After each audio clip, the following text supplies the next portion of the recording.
CIET NCERT द्वारा प्रस्तुत है कक्षा 6 की विज्ञान की पाठ्यपुस्तक विज्ञान 1। प्रस्तुत है इस पुस्तक का पाठ 15 हमारे चारों ओर वायु। तो आइए अब सुनते हैं पाठ 15। पृष्ठ 147। अध्याय 9 में हमने यह सीखा है कि सभी जीवों को वायु की आवश्यकता होती है। लेकिन क्या आपने कभी वायु को देखा है? आपने कभी नहीं देखा होगा, लेकिन निश्चय ही वायु की उपस्थिति कई तरीकों से अनुभव की होगी। इसे आप तब अनुभव करते हैं जब पेड़ों की पत्तियां खड़खड़ाती हैं या कपड़े सुखाने वाले तार पर लटके हुए कपड़े धीरे धीरे हिलते हैं। पंखे के चालू होने पर खुली पुस्तक के पृष्ठ आवाज करने लगते हैं।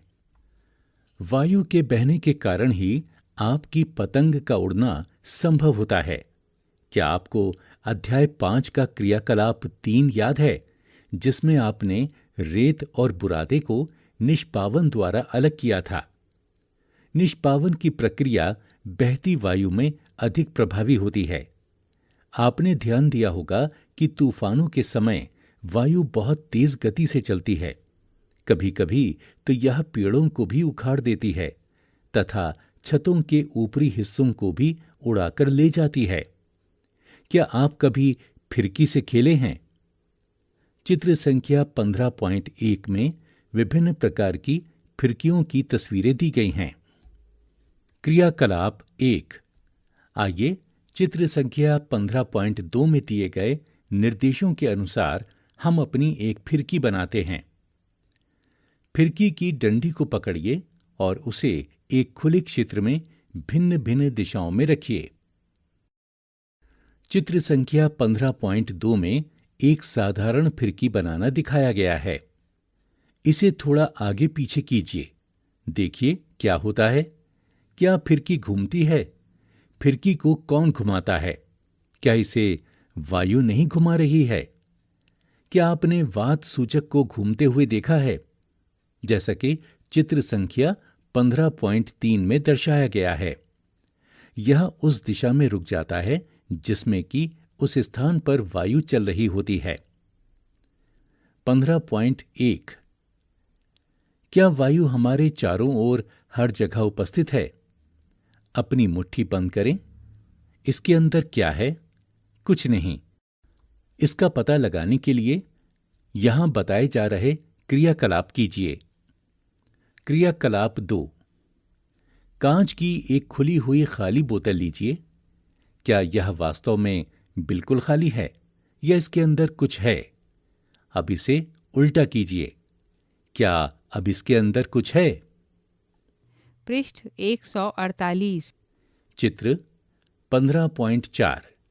इस चित्र में एक खाली बोतल से प्रयोग करते हुए दिखाया गया है। एक बर्तन में पानी भरा है और उल्टी बोतल उसमें डाली गई है। दूसरी तस्वीर में हम देखते हैं कि बोतल जब पानी के अंदर डाली गई है तो उसमें से बुलबुले बाहर आ रहे हैं। अब बोतल के खुले मुख को पानी से भरी हुई बाल्टी में चित्र संख्या 15.4 के अनुसार डुबोएं। बोतल को ध्यान से देखिए। क्या पानी बोतल के अंदर प्रवेश करता है? अब बोतल को थोड़ा सा तिरछा कीजिए। क्या अब पानी बोतल में प्रवेश करता है? क्या आप बोतल में से कुछ बुलबुले बाहर आते देखते हैं या बुदबुदाहट सुनाई देती है? क्या अब आप अनुमान लगा सकते हैं कि बोतल के अंदर क्या था? हाँ, आप सही हैं। यह वायु है जो कि बोतल में उपस्थित थी। बोतल पूरी तरह से किसी भी प्रकार खाली नहीं थी। वास्तव में इसे उलटने पर भी यह पूरी तरह से वायु से भरी हुई थी।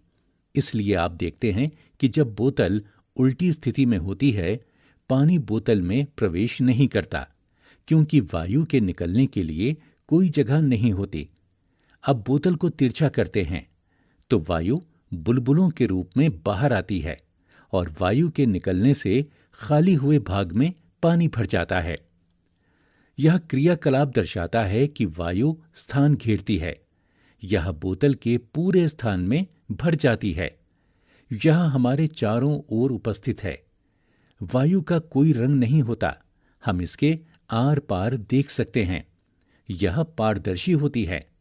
हमारी पृथ्वी वायु की एक पतली परत से घिरी हुई है। इस परत का विस्तार पृथ्वी की सतह से कई किलोमीटर ऊपर तक है तथा इसे वायुमंडल कहते हैं। चित्र संख्या 15.5। इस चित्र में पर्वतारोही को अपने साथ ऑक्सीजन का सिलेंडर ले जाते हुए दर्शाया गया है। जैसे जैसे हम वायुमंडल में पृथ्वी के तल से ऊपर की ओर जाते हैं, वायु विरल होती जाती है। क्या अब आप विचार कर सकते हैं कि पर्वतारोही ऊंचे पर्वतों पर चढ़ते समय ऑक्सीजन का सिलेंडर अपने साथ क्यों ले जाते हैं? 15.2 वायु किससे बनी है? 18वीं शताब्दी तक लोग सोचते थे कि वायु केवल एक ही पदार्थ है। प्रयोगों से यह सिद्ध हो गया है कि वास्तव में ऐसा नहीं है। वायु अनेक गैसों का एक मिश्रण है। यह मिश्रण किस प्रकार का है? आइए एक एक करके इस मिश्रण के मुख्य अवयवों के बारे में पता लगाते हैं। जल वाष्प। हमने पहले पढ़ा है कि वायु में जल वाष्प विद्यमान होती है। हमने यह भी देखा है कि जब वायु किसी ठंडे पृष्ठ के संपर्क में आती है तो इसमें उपस्थित जल वाष्प ठंडी होकर संघनित हो जाती है तथा जल की बूंदें ठंडे पृष्ठ पर दिखाई देती हैं। प्रकृति में जल चक्र के लिए वायु में जल वाष्प का उपस्थित होना अनिवार्य है। पृष्ठ 149। चित्र संख्या 15.6। इस चित्र में प्रयोग करते हुए दिखाया गया है और यह सिद्ध किया गया है कि वायु में ऑक्सीजन है। इस चित्र में दिखाया गया है कि एक मेज पर 2 मोमबत्तियां जलती हुई रखी हैं और एक मोमबत्ती को कांच के गिलास से ढका जा रहा है। क्रियाकलाप 3। अपने शिक्षक की उपस्थिति में एक समान लंबाई की 2 मोमबत्तियां मेज पर लगाएं और उन्हें जला लें। इनमें से एक मोमबत्ती पर कांच का एक गिलास उल्टा करके रख दें। दोनों मोमबत्तियों को ध्यान से देखें। क्या दोनों मोमबत्तियां लगातार जलती रहती हैं या बुझ जाती हैं? आप देखेंगे कि जो मोमबत्ती गिलास से ढकी थी वह कुछ देर बाद बुझ जाती है, जबकि दूसरी मोमबत्ती जलती रहती है। इसका क्या कारण हो सकता है? विचार करें।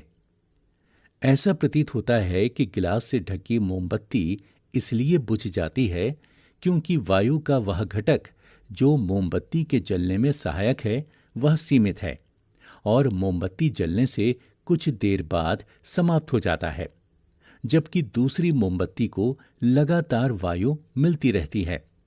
वायु का वह घटक जो जलने में सहायक है वो ऑक्सीजन कहलाता है।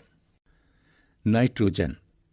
मोमबत्ती के बुझने के बाद भी क्या आपने यह देखा है कि वायु का एक बड़ा भाग अब भी गिलास में शेष रह जाता है?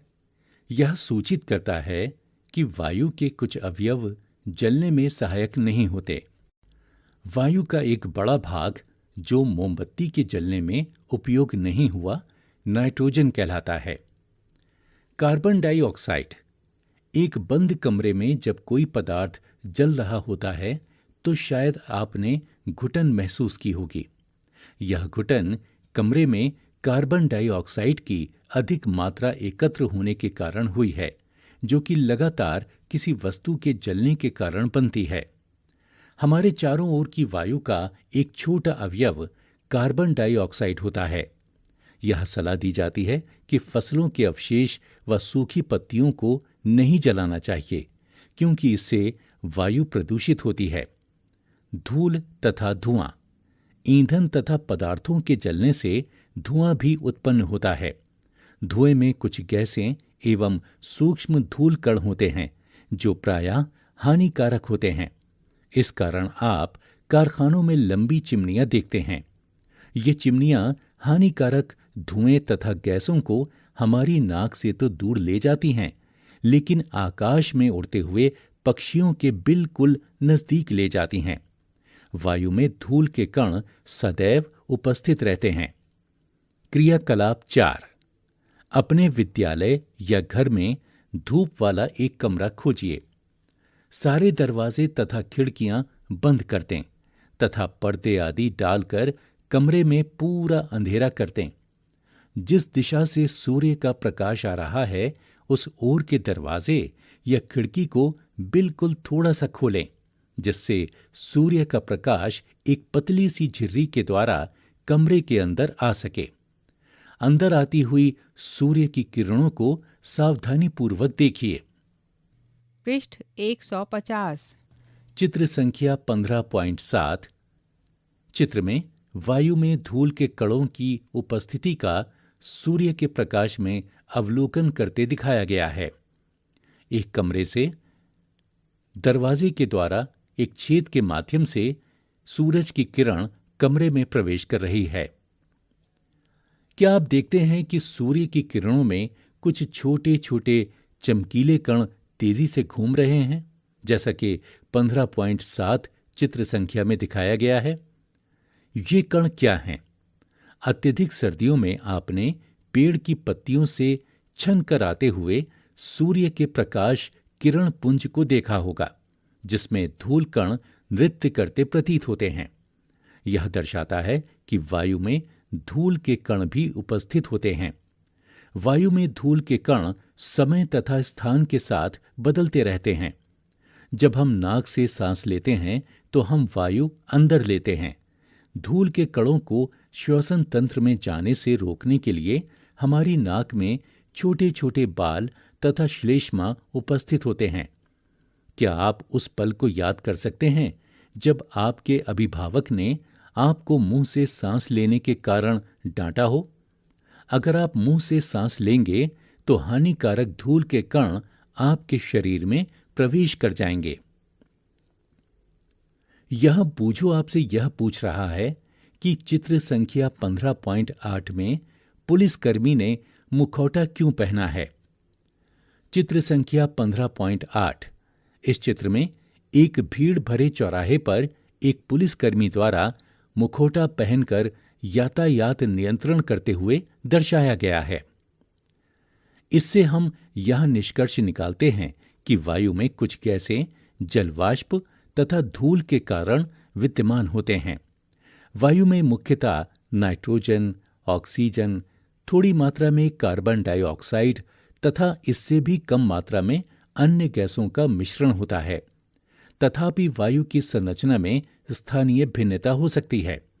हम देखते हैं कि वायु में नाइट्रोजन तथा ऑक्सीजन की मात्रा अधिक होती है। वास्तव में ये दोनों गैसें मिलकर वायु का 99% भाग बनाती हैं। शेष 1% में कार्बन डाइऑक्साइड, कुछ अन्य गैसें एवं जल वाष्प होती हैं। जैसा कि चित्र संख्या 15.9 में वायु की संरचना को एक ग्राफ के माध्यम से दर्शाया गया है। यहां पहेली जानना चाहती है कि अगर पारदर्शी शीशे की खिड़कियों को नियमित रूप से साफ न किया जाए तो वह धुंधली क्यों हो जाती हैं? बूझो जानना चाहता है कि आग लगने की घटना के समय जलती हुई वस्तु के ऊपर कंबल लपेटने की सलाह क्यों दी जाती है? पृष्ठ 151। 15.3। पानी तथा मिट्टी में रहने वाले जीवों और पौधों को ऑक्सीजन कैसे मिल पाती है? क्रियाकलाप 5। किसी धातु या कांच के बर्तन में थोड़ा पानी लीजिए। इसको धीरे धीरे गर्म करें। पानी के उबलने से पहले सावधानी पूर्वक पात्र के अंदर की सतह को देखिए। चित्र संख्या 15.10 में इसी प्रकार एक बर्तन में पानी को गर्म करते हुए दर्शाया गया है, जिसमें बर्तन की सतह पर पानी के बुलबुले उठते दिखाई दे रहे हैं। क्या आप छोटे छोटे बुलबुले इससे चिपके हुए देखते हैं, जैसा कि चित्र संख्या 15.10 में दर्शाया गया है? यहां पहेली जानना चाहती है कि क्या ये छोटे छोटे वायु के बुलबुले तब भी दिखाई देंगे यदि हम वायुरोधी बोतल में रखे ठंडे किए हुए उबले हुए पानी को पुनः गर्म करके इस क्रियाकलाप को करते हैं। अगर आप इसका उत्तर नहीं जानते तो ऐसा कीजिए और देखिए। ये बुलबुले पानी में घुली हुई वायु के कारण बनते हैं। जब आप पानी गर्म करते हैं तो घुली हुई वायु बुलबुलों के रूप में बाहर आती है। आप पानी को यदि और गर्म करते हैं तो पानी वाष्प में परिवर्तित हो जाता है और अंततः उबलने लगता है। हमने अध्याय 8 तथा 9 में पढ़ा है कि जो जीव पानी में रहते हैं वो श्वसन के लिए पानी में घुली हुई ऑक्सीजन का उपयोग करते हैं। जो जीव गहरी मिट्टी के अंदर रहते हैं उन्हें भी सांस लेने के लिए ऑक्सीजन की आवश्यकता होती है। क्या ऐसा नहीं है? वे सभी श्वसन क्रिया के लिए आवश्यक वायु कहाँ से प्राप्त करते हैं? क्रियाकलाप 6। एक बीकर या कांच के गिलास में सूखी मिट्टी का एक ढेला लीजिए। इसमें पानी डालिए और अवलोकन कीजिए कि क्या होता है। जैसा कि चित्र संख्या 15.11 में दर्शाया गया है। क्या आप मिट्टी से बुलबुले निकलते हुए देखते हैं? ये बुलबुले संकेत करते हैं कि मिट्टी में वायु होती है। जब मिट्टी के ढेले पर पानी डाला जाता है तो उसमें विद्यमान वायु विस्थापित हो जाती है, जो बुलबुलों के रूप में दिखाई देती है।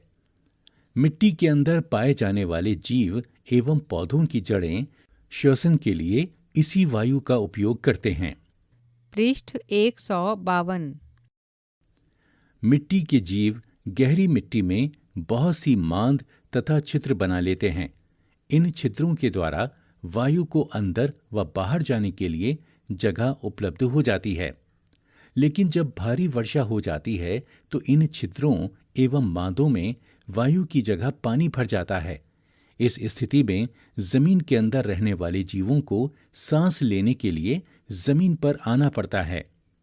क्या यही कारण है कि केंचुए केवल भारी वर्षा के समय पर ही जमीन से बाहर आते हैं? क्या आपने कभी यह सोचा है कि सारे जीवों के द्वारा ऑक्सीजन का उपयोग करने के बावजूद वायुमंडल की ऑक्सीजन समाप्त क्यों नहीं होती? वायुमंडल में ऑक्सीजन को प्रतिस्थापित कौन करता है?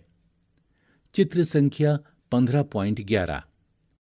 इस चित्र में एक बर्तन के अंदर मिट्टी रखी हुई है और उस मिट्टी के ऊपर एक परख नली द्वारा पानी डाला जा रहा दर्शाया गया है। 15.4 वायुमंडल में ऑक्सीजन कैसे प्रतिस्थापित होती है? अध्याय 7 में हम प्रकाश संश्लेषण के बारे में पढ़ चुके हैं। इस प्रक्रिया में पौधे अपना भोजन स्वयं बनाते हैं तथा इसके साथ ही ऑक्सीजन उत्पन्न होती है। पौधे श्वसन में ऑक्सीजन का उपयोग करते हैं, परंतु उपयोग की गई ऑक्सीजन की तुलना में वे अधिक ऑक्सीजन उत्पन्न करते हैं। इसलिए हम यह कहते हैं कि पौधे ऑक्सीजन उत्पन्न करते हैं। यह वास्तविकता है कि जंतु पौधों के बिना जीवित नहीं रह सकते। पौधों एवं जंतुओं के द्वारा श्वसन तथा पौधों के द्वारा प्रकाश संश्लेषण से बना रहता है। इससे यह स्पष्ट हो जाता है कि पौधे तथा जंतु एक दूसरे पर निर्भर हैं। अब हम यह अनुभव कर सकते हैं कि पृथ्वी पर जीवन के लिए वायु अत्यंत महत्वपूर्ण है। क्या वायु के कुछ अन्य उपयोग भी हैं? क्या आपने पवन चक्की के बारे में सुना है? चित्र संख्या 15.12 को देखिए। इस चित्र में पवन चक्की का चित्र दिखाया गया है। वायु पवन चक्की को घुमाती है। पवन चक्की का उपयोग ट्यूबवेल से पानी निकालने तथा आटा चक्की को चलाने में होता है। पवन चक्की विद्युत भी उत्पन्न करती है। वायु नावों को खेने में, ग्लाइडर, पैराशूट तथा हवाई जहाज को चलाने में सहायता करती है। पक्षी, चमगादड़ तथा कीड़े वायु की उपस्थिति के कारण ही उड़ पाते हैं। वायु बहुत से पौधों के बीजों तथा फूलों के परागकणों को इधर उधर फैलाने में सहायक होती है। जल चक्र में वायु एक महत्वपूर्ण भूमिका निभाती है। पृष्ठ 153। प्रमुख शब्द: वायुमंडल, कार्बन डाइऑक्साइड, वायु की संरचना, ऑक्सीजन, नाइट्रोजन, धुआं, पवन चक्की। सारांश। वायु प्रत्येक स्थान पर मिलती है। हम वायु को देख नहीं सकते, परंतु इसे अनुभव कर सकते हैं। गतिशील वायु को पवन कहते हैं। वायु जगह घेरती है। जल तथा मिट्टी में वायु उपस्थित होती है। वायु नाइट्रोजन, ऑक्सीजन, कार्बन डाइऑक्साइड, जलवाष्प तथा कुछ अन्य गैसों का मिश्रण है। इसमें कुछ धूल कण भी हो सकते हैं। ऑक्सीजन ज्वलन में सहायक तथा श्वसन के लिए आवश्यक है। वायु की वह परत जो पृथ्वी को घेरे हुए है, उसे वायुमंडल कहते हैं। पृथ्वी पर जीवन के लिए वायुमंडल आवश्यक है। जलीय प्राणी श्वसन के लिए जल में घुली वायु का उपयोग करते हैं। वायु से ऑक्सीजन तथा कार्बन डाइऑक्साइड के आदान प्रदान के लिए पौधे तथा जंतु एक दूसरे पर निर्भर होते हैं। अभ्यास। 1. वायु के संघटक क्या हैं? 2. वायुमंडल की कौन सी गैस श्वसन के लिए आवश्यक है? पृष्ठ 154। 3. आप यह कैसे सिद्ध करेंगे कि वायु ज्वलन में सहायक होती है? 4. आप यह कैसे दिखाएंगे कि वायु जल में घुली होती है? 5. रुई का ढेर जल में क्यों सिकुड़ जाता है? 6. पृथ्वी के चारों ओर की वायु की परत रिक्त स्थान कहलाती है। 7. हरे पौधों को भोजन बनाने के लिए वायु के अवयव रिक्त स्थान की आवश्यकता होती है। 8. 5 क्रियाकलापों की सूची बनाइए जो वायु की उपस्थिति के कारण संभव है। 9. वायु में गैसों के आदान प्रदान में पौधे तथा जंतु एक दूसरे की किस प्रकार सहायता करते हैं? प्रस्तावित परियोजनाएं एवं क्रियाकलाप। 1. एक साफ शीशे की खिड़की पर जो एक खुले क्षेत्र की ओर खुलती हो, कागज की एक आयताकार पट्टी लगा दें। कुछ दिन बाद इस पट्टी को हटाएं। क्या आप खिड़की के ढके हुए आयताकार स्थान तथा बाकी खिड़की में कुछ अंतर पाते हैं? इस क्रियाकलाप को प्रत्येक माह दोहराने से आपको अपने चारों ओर की वायु में विद्यमान धूल के कणों की मात्रा का वर्ष के भिन्न भिन्न समयों में बोध हो जाएगा। 2. सड़क के किनारे पर उगे वृक्षों एवं झाड़ झंकाड़ की पत्तियों का प्रेक्षण कीजिए। नोट कीजिए कि क्या इनकी पत्तियों पर धूल अथवा कालिख तो नहीं जमी है। इसी प्रकार का प्रेक्षण विद्यालय परिसर अथवा किसी बाग के पेड़ों की पत्तियों के साथ कीजिए। क्या सड़क के निकट के वृक्षों की पत्तियों पर एकत्रित कालिख तथा बाग या विद्यालय की पत्तियों पर एकत्रित कालिख में कोई अंतर है? इस अंतर के क्या संभावित कारण हो सकते हैं? अपने शहर अथवा कस्बे का मानचित्र लीजिए। इस मानचित्र में उन क्षेत्रों की पहचान करें जहां सड़क के किनारे के पादपों पर कालिख की बहुत मोटी परत देखी है। इन परिणामों की अपने सहपाठियों के परिणामों से तुलना कीजिए तथा इन क्षेत्रों को मानचित्र पर अंकित कीजिए। कदाचित सभी विद्यार्थियों के परिणामों को सारांशित करके समाचार पत्रों में छापा जा सकता है। इसी के साथ 16 पाठों की इस पुस्तक का 15वां पाठ यहां समाप्त हुआ।